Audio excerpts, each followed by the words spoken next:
Le western au début se confond presque avec le documentaire. En 1903, le cinéma pose l'un de ses actes fondateurs. Le vol du Grand Rapide, d'Edwin S. Porter, souvent cité comme le premier western. Un film court, d'à peine 12 minutes, où un train et ses passagers sont attaqués par des hors-la-loi. Le public, effrayé par le réalisme des tirs, se baisse instinctivement.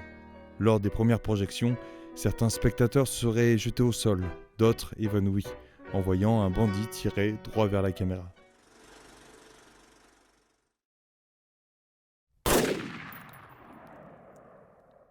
Vrai ou pas, peu importe, le western est né. Dès sa naissance, il est tiraillé entre deux visions. William S. Hart, l'un des rares acteurs à avoir réellement connu l'Ouest, filme un western sérieux, presque documentaire, fidèle à la vie des pionniers, jusque dans les costumes.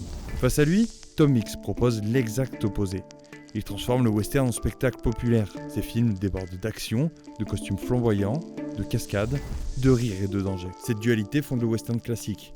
Une tension permanente entre la réalité et le rêve, entre le documentaire et le divertissement. Rapidement, ce second style prend le dessus.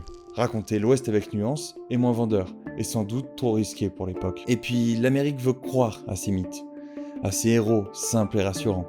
Alors, Tom Mix et ses héritiers envahissent les écrans. Ces films façonnent le western pour des décennies. Le western devient une certitude.